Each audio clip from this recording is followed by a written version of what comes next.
I have never seen a top performer that didn't walk in a room knowing where they were going.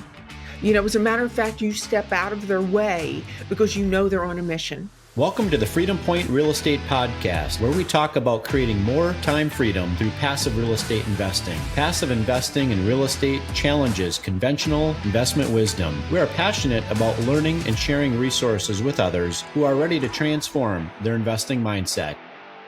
Quick disclaimer as always, I am not a CPA, I am not an attorney or a financial advisor. This is not financial advice, not telling you or anyone else what to do. The views and opinions expressed in these podcasts are provided for education and informational purposes only and are not necessarily the views of my employer.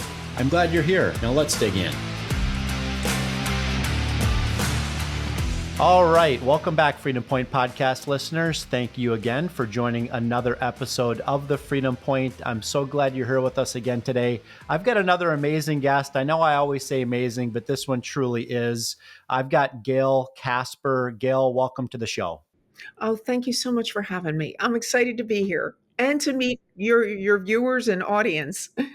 Likewise, I'm really excited about this one as well, only because most of my listening audience that knows me personally, knows that I had a long, almost 25-year career in the technology sales world. And that's really the value that you're here to bring us today as well. And just to give my audience a little bit more information about Gail before we get started, Gail sets the gold standard as a master speaker and trainer. She is renowned for her ability to get to the root of obstacles that prevent sales success.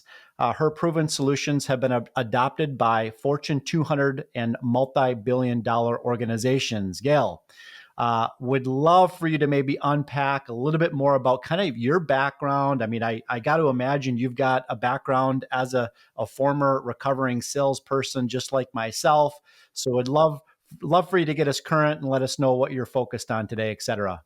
All right. Well, first of all, I was raised by a salesman. So it's in the blood. It's in the blood. My brother and sister have been in sales. I started out in sales being, how when you go through the airport and they have the people there that are selling the credit card applications and they want you to fill them out. That was originally me. And I moved into selling training programs. That was where I really started to hit larger number sales, talking to high level executives, really having to sell the value proposition, uncover the needs, the solutions, really have that full scope of the sales process. And I was there and then I went on my own. So my sales continued, obviously having to build my business, which is kind of the hardest spot to be in as an entrepreneur and a sales executive. So that's been my evolution into the sales world. And now I have a training program. I have a book out called Sell Like a Cockatoo. And my goal is always to raise the bar with regard to what's going on today.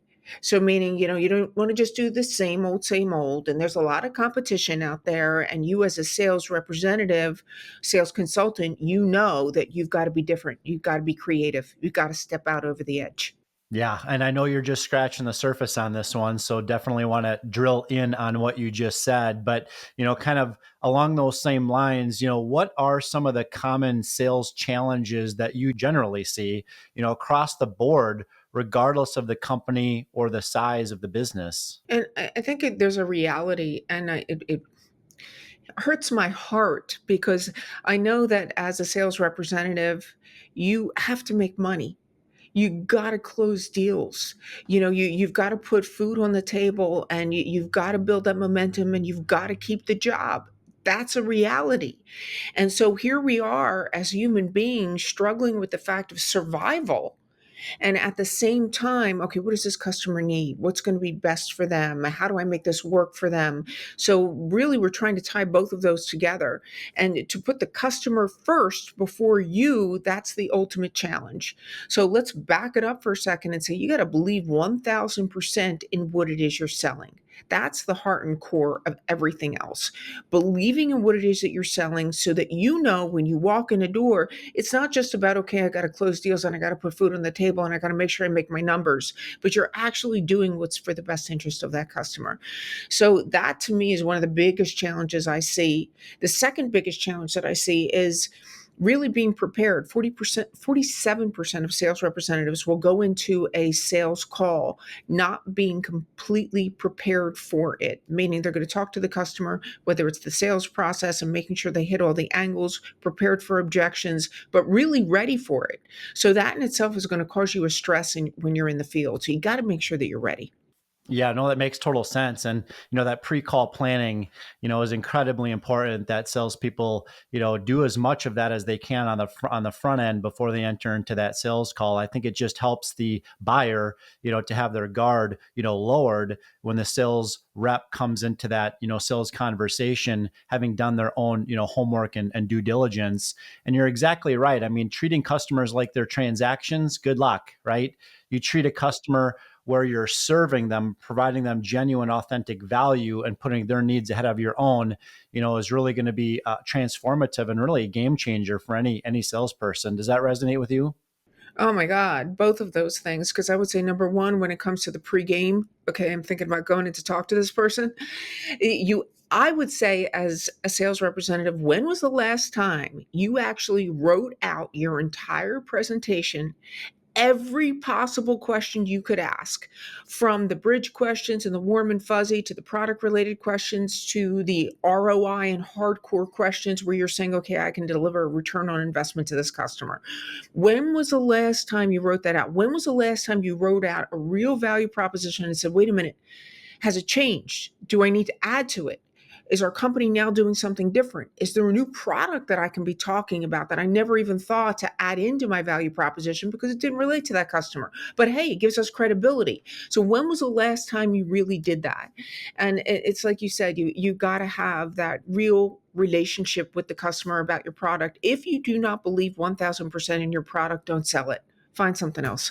Get out of what you're in, because you're not going to do yourself a service. You want to do yourself and the customer a service. Yeah, absolutely. If you don't believe what you're selling, it's probably time to take a step in a different direction, and maybe that means a different industry or a different, career.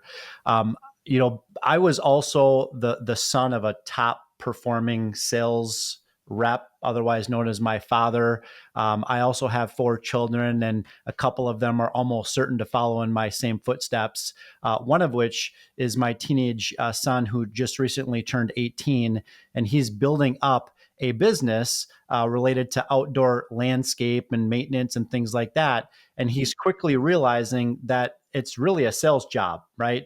And so, one of the things that I've been trying to teach my own son is that sometimes it's better to know who your customer isn't than it is to know who your customer is. And I'd like to get your perspective on that. Well, tell me a little bit more about what you mean, like who the customer isn't. Where are you coming from with that? I think the challenge is sometimes salespeople tend to pursue customers that aren't a good fit for their product solution set, right? And so some So they waste their time, is what you're saying. That's it. We'll pursue the wrong dating relationship with somebody, right? Because they're just at the end of the day not going to be a good fit. You might think that the boy or girl is beautiful on the outside, but on the inside, once you get to know them, it's not going to be a good fit. And I think the same thing sometimes happens in the sales world, where we tend to pursue the wrong types of prospects. And so that's why it's important for us as effective, sales representatives who have, commissions to grind after and quotas to hit, that it's better for us to focus on that highest and best. So identifying who that prospect isn't, right, and not pursuing them is almost as important as identifying who they are. Well, and thank you for clarifying that, because that's called spinning your wheels. And I get it. Okay, let's go back to, I love salespeople, and we really want to feel productive. So whenever we pursue someone, the idea that we're just pursuing and taking action makes us feel good. But like you said, we want to make sure that we get that return on the back end. We actually want them to become a customer. We don't want to say we made 10 stops and nothing happened. We'd rather say we made 3 stops and we got one of them. So it's all about, okay, who is that customer? Yes, that is critical. You want to make sure that your son is targeting the right people and really asking them the right questions to work them into the sale. So meaning building that rapport on the front end, uncovering what their needs are, making sure that the budget matches, because landscaping, you and I, that can be very expensive. So are we targeting the people that can actually afford it? And then moving toward the close. And if he's got a process in place, and again, I get back to writing out that sales presentation. If he's got a process in place, it's hard to say no, especially, I don't know about you, but like I love technicians. I love the people that are, outdoors and they're working hard. They don't come across like salespeople. They're just like the average person that's like, hey, and you know what? I'm just trying to help you figure out what you need. And this is what it would look like. And this is my experience in the process. And you just feel like you love them to death and you want to buy from them. So I love the fact that your son is in that industry. That's a great one to be in. And you need a lot of talent to be able to do. If he's got the pictures to back it up on top of it, oh my God, he's like golden. So I get exactly what you're saying, and I agree with all of it. Yeah, thank you, Gail. I'd love to talk about the top performer. I would say a lot of the folks that listen to this podcast are top performers in some sales capacity, or maybe they're not in sales, but at the end of the day, we're all salespeople anyways, whether we like it or not, kind of a thing, because we're always really selling something, right? And so my question for you is really, what do you see in the space as being kind of the major differentiator between, a mediocre sales professional and someone that consistently achieves top performance? A couple different things. Number one is the plan. Like, meaning, I have never seen a top performer that didn't walk in a room knowing where they were going. As a matter of fact, you step out of their way because you know they're on a mission, whether they're going to the desk to handle something, or they've got to go to their manager to talk about something, or they want to make a phone call, or their phone is ringing and they're talking to a customer. They have got that plan in place. They know the company, the product so well that you can feel that confidence exuding them. So that's number two, that level of confidence, raising the bar with the confidence level. And number three, they're not afraid of that confidence. They build the momentum. That's one of the things I talk about in Sell Like a Cockatoo. It's about that momentum, having the confidence level, building the momentum so that you're guiding them through to the close. Those are the things that I see in top performers. They're not afraid of anything. Ask me a question, go ahead, throw me an objection. I'm good. I got it. I'm on it. And I'm going to work you through it. And because they're there, you trust them as a customer. You just are like, okay, they know where they're going, and you just follow through. That's great. Now I appreciate that. I also kind of think about that, middle level sales manager or that top level sales manager. If you've got somebody on the team that exudes, a tremendous amount of confidence, they've got a lot of momentum or kind of wins in their sales, they're guiding their prospects to close, right? You mentioned getting out of their way, right? Probably also good feedback for middle level and upper level sales managers that if you've got that top performer, your job really is to get out of their way and actually help remove obstacles so they can continue that momentum, that trajectory forward. Does that make sense? Oh my God. As a manager, when you have the top level person, like that's golden. Like I'd want to sit as a manager in the neighboring cube and just hear what they're doing so that I can share it with the rest of the reps. Just because you're in a spot, you've been through the trenches. You're looking for those little things that you know that you can help other people with, which also means instead of focusing or getting in the way of that person, add in more training to everyone else. Everybody needs the training. So make sure that you're guiding that process and you're making sure they're in the trenches, learning their presentation, getting comfortable with it, maybe incorporating some of the things that the top sales guys are doing. Yeah, it makes sense. Now let's talk about cockatoo selling. Number one, the name. And then number two, what makes cockatoo selling fundamentally different from other traditional sales approaches? Yeah, well, cockatoo. The reason I came up with that is because when I was writing the book, I said to myself, which by the way was supposed to be a little tiny pocket guide. It's like 180 pages, regular size book, but it was supposed to be real tiny with a couple tips inside. It never goes that way, you know that. When I thought about sales reps today and the top successful sales reps, they dance. It's a dance with the customer, meaning they move and they shift with them, they understand themselves.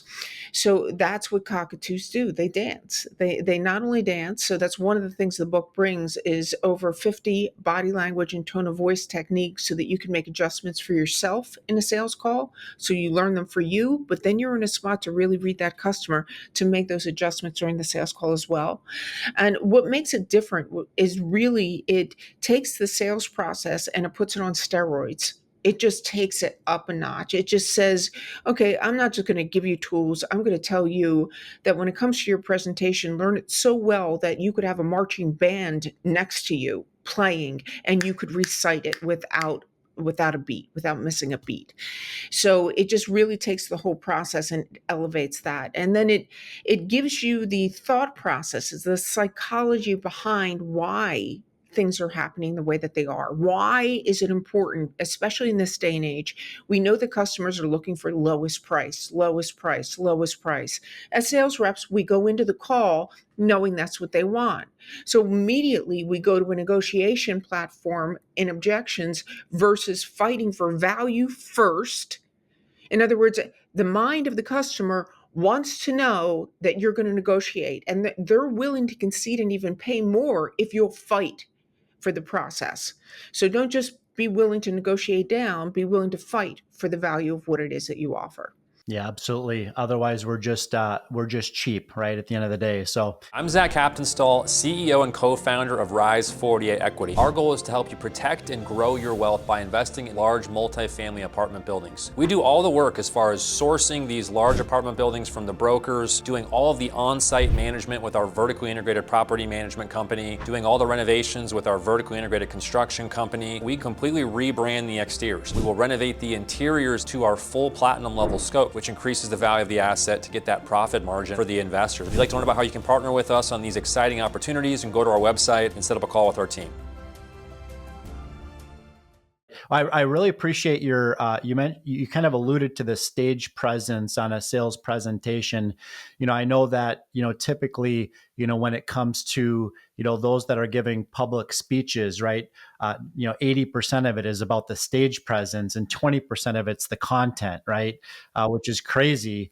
That is the way it is. But I would suspect that your book probably also unpacks a lot about kind of that stage presence in front of the customer, which could be even just simple things like a firm handshake, eye contact, the way that your voice projects or presents itself, the way that you are able to handle objections, the way that you build value and build rapport and be your genuine, authentic self, right? Because people always ask, well, how do you build trust? Well, you build trust one drop at a time and you lose it in bucketfuls. But really trust is built obviously with things like following up and following through. But also, I firmly believe that trust is built based upon how well you present your genuine, authentic self. And it's that authenticity that builds trust with others.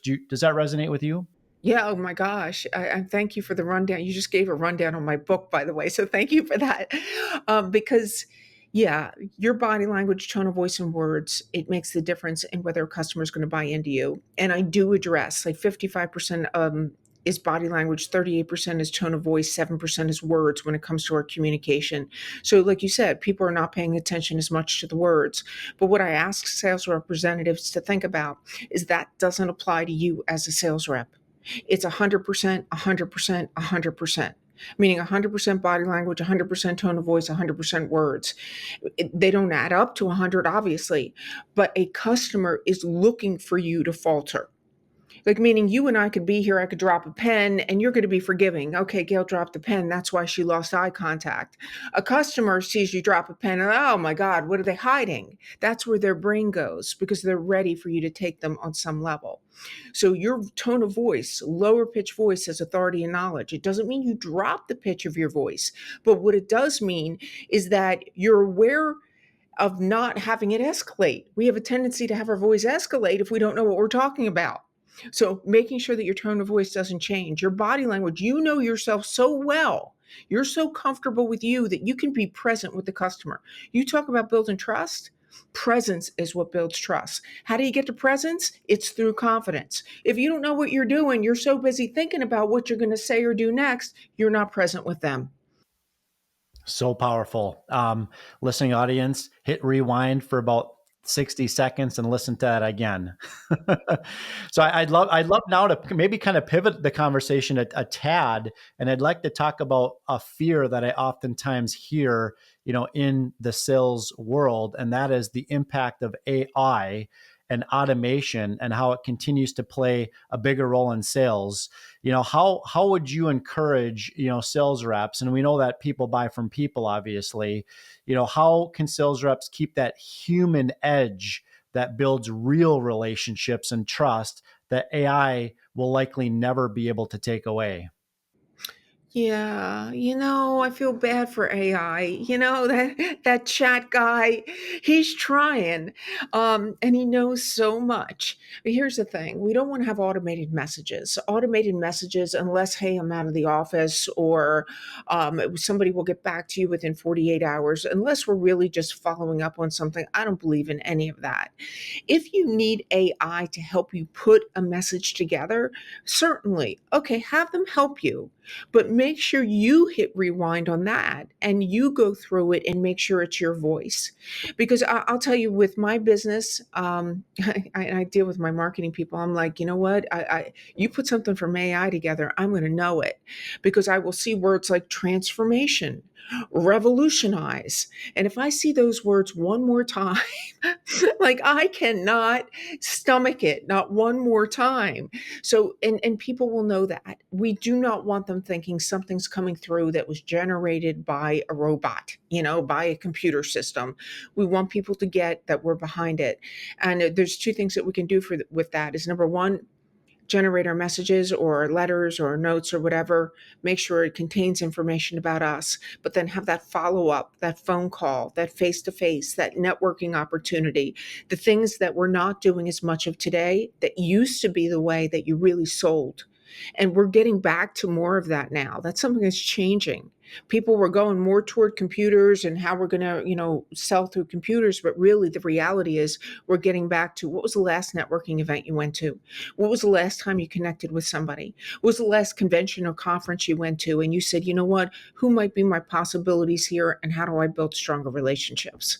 Yeah, absolutely. Relations-based selling and just showing up, has been proven to be the cornerstone of my success in the sales world as well. So, I'm thinking about, companies that are looking to level up their sales force. And we kind of alluded to this a little bit earlier, related to prioritizing training and development, right? What types of things should sales organizations really be doing on the training and development side now that maybe they weren't doing 5 years ago? And well, to me, it is getting back to basics. I train everybody from, like, okay, they're a newbie just coming in the door to a 30-year veteran. And what ends up happening is we get lazy, or maybe we were doing something, we're not doing it anymore. We forgot about this, or what, we just fall prey on the fact that, well, I really know and understand the business, so I can figure it out. But there's nothing stronger than a structure of a sales presentation. Nothing stronger than that. Because when you know it, when you're comfortable, when you have all the ins and outs of it, meaning you can take it in any direction, you can follow that customer anywhere. And that's where your power lies. So why would you want to take away from your power? So when it comes to an organization, well, geez, I don't know if my team's doing pretty well. Well, you know what? They can be doing better then. That's the one thing I always say. Like, you got a strong sales team. Okay, well, they can improve. They can do more. You have a strong sales team, then they're going to get motivated inside a training program. But the structure of the sales call and also the prospecting element, which again is, we're weaker today because we haven't been doing as much of it.